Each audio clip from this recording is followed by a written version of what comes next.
Hello everyone, कैसे हो आप सब। आई होप कि आप सब अच्छे होंगे। तो आइए हमारी story a demon and his angel के पार्ट 12 को स्टार्ट करते हैं। उससे पहले अगर आप मेरे चैनल में नए हो तो प्लीज़ मेरे चैनल को सब्सक्राइब कर दीजिए, वीडियो को लाइक कीजिए और कमेंट करके मुझे बताइए कि आपको ये स्टोरी कैसी लग रही है। तो लेट्स स्टार्ट। लास्ट पार्ट में हमने देखा था कि विंग ने वांग जी से अपने दिल की बात कही थी। उसने अपने प्यार का इजहार किया था और उसे शादी के लिए भी प्रपोज किया था। तो आइए देखते हैं आगे। विंग एंड वांग जी अभी भी एक दूसरे को हक करके खड़े थे। वो दोनों एक दूसरे से अलग ही नहीं होना चाहते थे। उन दोनों ने एक दूसरे को ऐसे हक कर रखा था जैसे उनकी लाइफ उस हक पर डिपेंड्स हो। थोड़ी देर बाद विंग वांग जी को खुद से थोड़ा सा अलग करता है और उसे फोरहेड पर किस करते हुए कहता है, थैंक्स लंजा, मुझे एक्सेप्ट करने के लिए, इस डेमन की लाइफ में एंजल बन के आने के लिए। Thank you so much. ये बोलकर वो वांग जी फोरहेड पर किस कर ले रहा है। फोरहेड के बाद नोज़ पर, नोज़ के बाद चिक्स पर और चिक्स पर किस करने के बाद विंग अपने लिप्स को वांग जी के लिप्स पर रख देता है। थोड़ी देर तक वो अपने लिप्स को मूव नहीं करता। वो दोनों उस मूवमेंट को फील करना चाहते थे। थोड़ी देर बाद वो अपने लिप्स को मूव करना स्टार्ट करता है। वो एक स्लो किस था। उसमें कोई हरिटनेस नहीं थी, कोई लस्ट नहीं थी, बस लव था जो वो दोनों फील कर रहे थे। विंग का एक हाथ वांग जी की वेस्ट एंड दूसरा हाथ उसकी नेक के पीछे था। वांग जी के दोनों हाथ विंग के शोल्डर्स पर थे। थोड़ी देर बाद वो दोनों अलग होते हैं, बट अभी भी उन दोनों के फोरहेड्स जुड़े हुए थे। विंग ने मुस्कुराते हुए कहा, आई लव यू लेनार। वांग जी ने भी मुस्कुराते हुए कहा, I love you too Wing. उसके बाद वो दोनों एक दूसरे के साथ बहुत रोमांटिक डिनर स्पेंड करते हैं। उसके बाद वो दोनों एक दूसरे को कड़े करके सो जाते हैं। करंटली वो दोनों बेड पर एक दूसरे को कडल किए हुए थे। क्या ये करना ज़रूरी है रंजा, विंग ने कहा। वांग जी ने इरिटेट होते हुए कहा, अब तुम मुझसे एक ही सवाल बार बार पूछना बंद करोगे। इस पर विंग ने पाउट करते हुए कहा, मेरा ओमेगा बहुत मीन है। इस पर वांग जी बेड पर उठकर बैठ गया। उसके साथ ही विंग भी उठकर बैठ जाता है।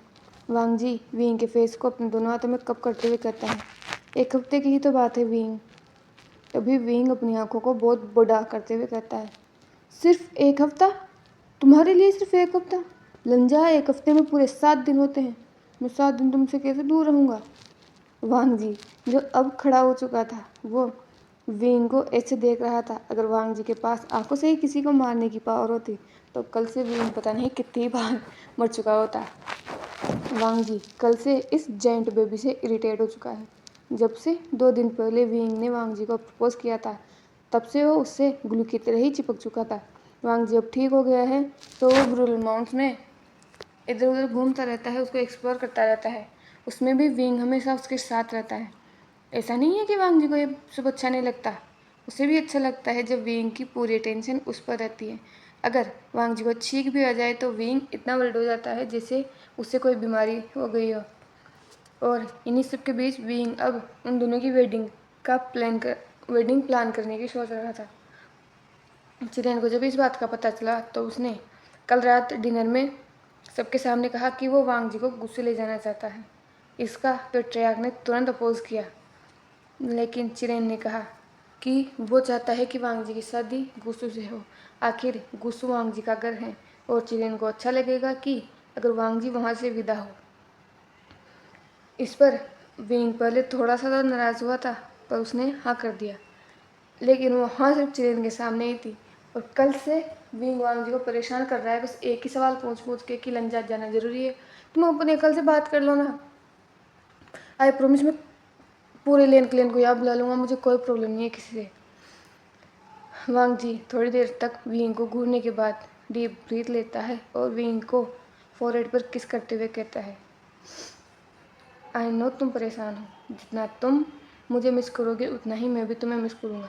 वैसे भी इन दिनों तुमने मुझे बहुत स्पॉइल कर दिया है, तो तुम्हारे बिना तो मैं वैसे भी नहीं रह सकता।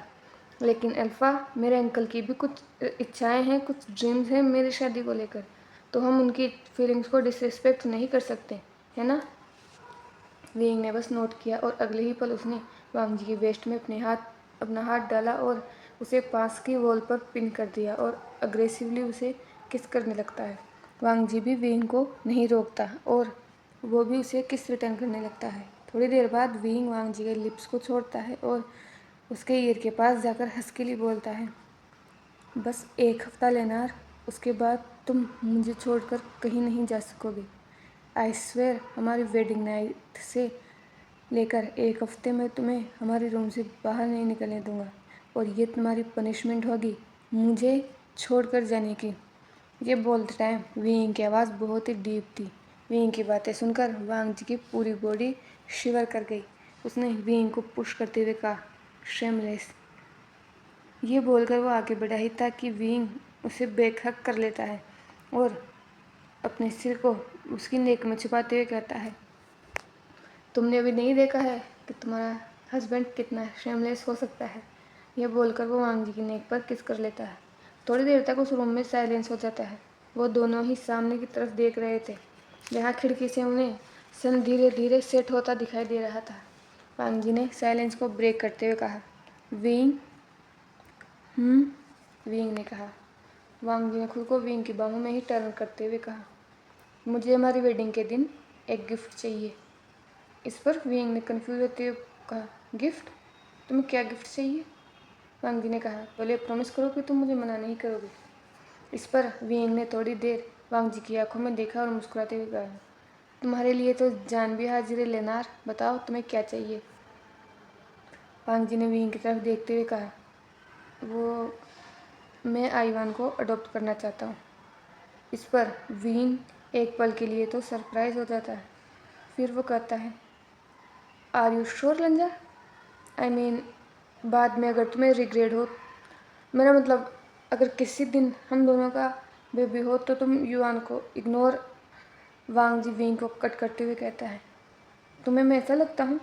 तुम मुझे ऐसा समझते हो कि मैं आईवान को इग्नोर करूँगा? इस पर विंग तुरंत कहता है, रंजा, मेरा कहने का मतलब ऐसा नहीं है।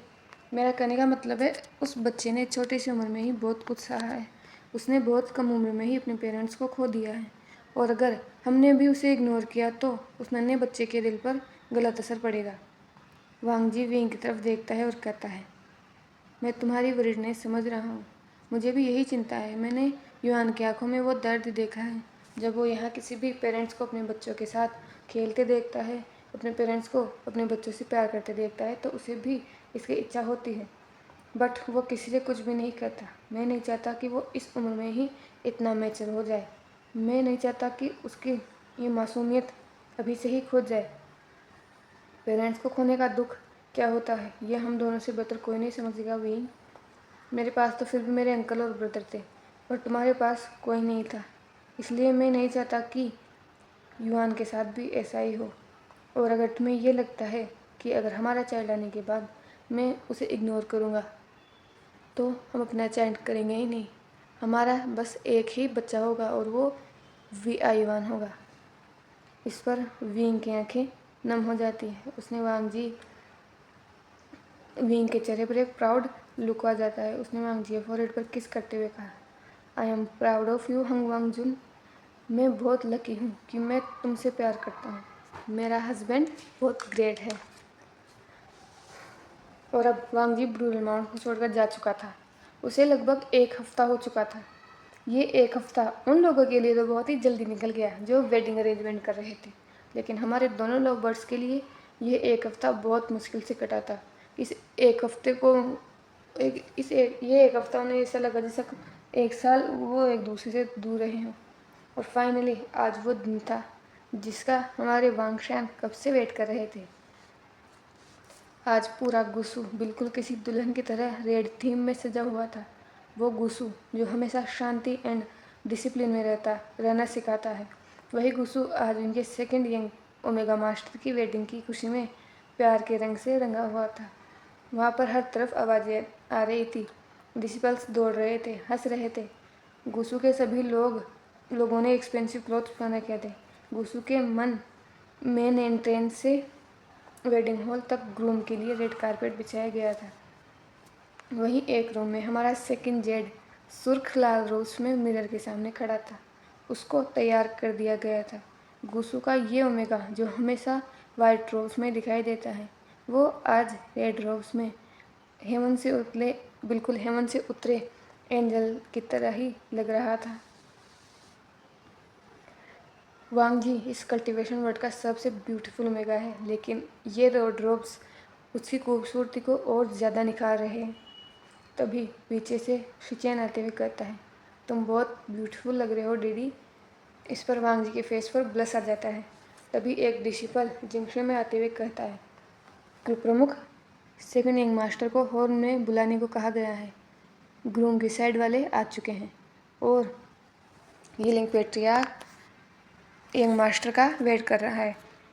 वांग जी ने जब ये सुना तो उसके अंदर बहुत सारे इमोशंस थे।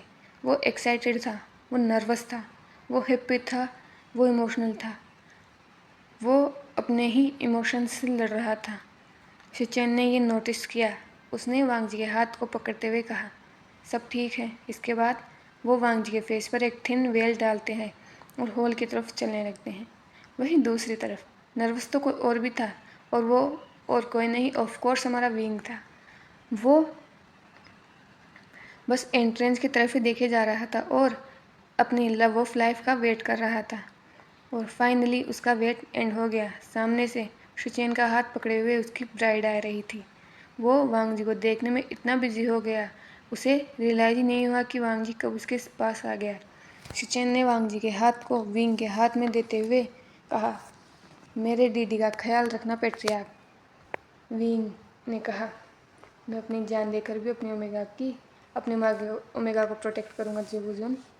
इस पर शिचेन बस मुस्कुरा जाते हैं और अपने अंकल के पास जाकर खड़े हो जाते हैं। विंग बहुत ही संभल कर वांग जी को स्टेज पर लेकर आता है, क्योंकि विंग भी देख सकता था कि वांग जी ने जो रोब्स पहन रखे थे वो बहुत हैवी है। नॉर्मली वांग जी इतने हैवी रोब्स नहीं पहनते हैं। ऊपर से वांग जी के बालों में आज एक बन बनाया गया था, जिसमें वो हेयर पिन लगी थी जो गुस्सा आने से पहले पेट्रियार्क ने वांग जी को दी थी। वो विंग की मदर की हेयर पिन थी जो वांग जी के बालों में लगी हुई थी। और वांग जी के रोब्स पर लोटस एंड क्लाउड्स की एम्ब्रॉयडरी, गोल्डन एम्ब्रॉयडरी हो रखी थी।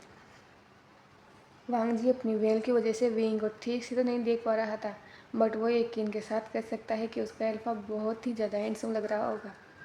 अब एल्डर चिरेन की तरफ देखते हुए कहते हैं, आइए और वांग जी के फॉरहेड रिबन को निकालिए। ये एक रिचुअल है, जब भी गुस्सू से कोई ओमेगा शादी करके दूसरे सेक्ट या किसी के साथ जाता है तो उसके फॉरहेड रिबन को ले लिया जाता है, क्योंकि शादी के बाद से वो गुस्सू का नहीं रह जाता, वो अपने हस्बैंड के सेक्ट का हो जाता है। और ऐसा ही अब वांग जी करने वाला था। वांग जी अब विंग का होने वाला था, तो उसे फॉरहेड रिबन पहनने की कोई ज़रूरत नहीं थी।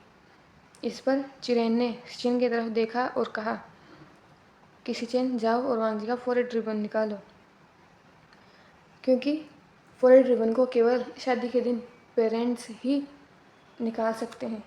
और वांग जी की तरफ से उसके पेरेंट्स के जाने के बाद बस शिचेन ही उसके उसका बड़ा ब्रदर था। लेकिन शिचेन चिरेन के पास आता है और उससे कहता है, शूफू, वांग जी चाहता है कि आप उसका फॉरहेड रिबन निकालें। इस पर लेन चिरेन वांग जी की तरफ देखने लगते हैं। वो बहुत ज़्यादा इमोशनल हो जाते हैं। वो स्टेज पर जाते हैं और वांग जी के वेल को हटाए बिना ही वांग जी के फॉरहेड रिबन को निकालते हैं। ये नज़ारा बहुत ही इमोशनल था। आखिर जितने भी लोग थे वो सब बस खड़े खड़े सामने की ओर देख रहे थे। आज वांग जी और शिचेन ने अपने अंकल को अपने पिता की जगह दी थी। वैसे भी अपने पेरेंट्स के जाने के बाद शिचेन और वांग जी का पिता उनके अंकल ही थे। वो भले ही स्ट्रिक्ट थे, पर बचपन से ही उन दोनों का ख्याल उन्होंने ही रखा है। तो आज ये हक देते हुए उन्हें बहुत ज़्यादा खुशी हो रही है। अब वांग जी का फॉरहेड रिबन निकल चुका था और वहाँ खड़े एक एल्डर शादी कराना स्टार्ट करते हैं। तो हम आज यहाँ इकट्ठा हुए हैं एक बहुत ही ब्यूटीफुल इवेंट के लिए। सेक्ट लीडर वी वो श्यान की शादी गुस्सू के सेकंड यंग मास्टर लेन वांग जी के साथ होने जा रही है। और इसके साक्षी जितने भी छोटे मोटे क्लैन हैं, 500 मेन क्लैन तथा 300 सब्सक्राइबर और 50% वो जो सब्सक्राइब नहीं करते और स्टोरी को सुनते हैं, वो आज सब हमारी वांगशन की वेडिंग का साक्षी हो रहे थे। यही बोलकर एल्डर शादी को स्टार्ट करते हैं। विंग और वांग जी पहला बो हेमन एंड अर्थ को करते हैं, दूसरा बो वो अपने एल्डर को करते हैं जो कि लेंचरेन थे। चूँकि विंग के पेरेंट्स वहाँ नहीं थे तो उन दोनों ने ही अपना बो लेंचरेन के सामने ही किया था। तीसरा बो वो एक दूसरे को करते हैं और फाइनली टी सेरेमनी के बाद उनकी वेडिंग कंप्लीट होती है। आज से वो दोनों हस्बैंड्स थे, या फिर कहो तो हस्बैंड एंड वाइफ थे। आज से इस सेकंड यंग मास्टर का हस्बैंड वी वूशियान था। शादी होने के बाद वहाँ पर बैंक्वेट होता है और बैंक्वेट के बाद वांग जी को अब गुस्सू से जाना था। फिलहाल वांग जी गुस्सू के एंट्रेंस पर खड़ा था और शिचेन और चिरेन उसकी तरफ देखकर मुस्कुरा रहे थे। वांग जी सच में बहुत ज़्यादा इमोशनल हो गया था, लेकिन पेट्रियार्क ने बहुत ही वार्मली और स्ट्रांगली वांग जी के हाथ को पकड़ रखा था, जिससे वो एश्योरेंस दे रहा हो कि सब ठीक है। वांग जी अपने अंकल और ब्रदर को लास्ट टाइम हक करते हुए और लास्ट में वॉक करता है और पेट्रियार्क के साथ चला जाता है। थोड़ी लगभग 2 से 3 घंटे की ट्रेवलिंग के बाद वो यीलिंग पहुंच जाते हैं और वांग जी जब ब्रूल माउंट्स के पास बाहर एंट्रेंस पर ही वांग जी को रोक लिया जाता है। ब्रूल माउंट्स के सभी लोग वहाँ पर वांग जी का वेलकम करने के लिए आए थे। वांग जी उन सबको देख रहा था, तभी वांग जी को एक आवाज़ सुनाई देती है, मम्मा। वांग जी जैसे ही इस आवाज़ को सुनता है, पहले तो वो कंफ्यूज हो जाता है, लेकिन जब वो उस तरफ देखता है कि ये आवाज़ किस तरफ से आ रही है, तो वो सामने देखता है आइवान भागते हुए उसके पास आ रहा था। ये देखकर वांग जी तुरंत अपनी नज़रों को विंग पर करता है और विंग मुस्कुराते हुए कहता है, तुमने तो कहा था कि तुम्हें गिफ्ट चाहिए लेना, तो ये लो तुम्हारा गिफ्ट आइवान। आज से ये तुम्हारा और मेरा बेटा है, आज से ये वी आइवान है। वांग जी जब ये सुनता है तो उसकी आंखें नम हो जाती है। आइवान भी तुरंत वांग जी के पास आता है और वांग जी उसे अपनी बाहों में उठा लेता है। बट आइवान के फेस पर प्यारा सा पाउट आ जाता है। वो कहता है, मम्मा आपने अपने फेस को क्यों कवर कर रखा है, बाबा ने तो नहीं कर रखा। इस पर विंग युवान को अपनी गोद में लेते हुए कहता है, क्योंकि तुम्हारे बाबा अभी तुम्हारी मम्मा को वेलट आएंगे। तो आज के लिए बस इतना ही। प्लीज़ बताना कि आपको ये पार्ट कैसा लगा। मेरे चैनल को लाइक शेयर और सब्सक्राइब कर दीजिए।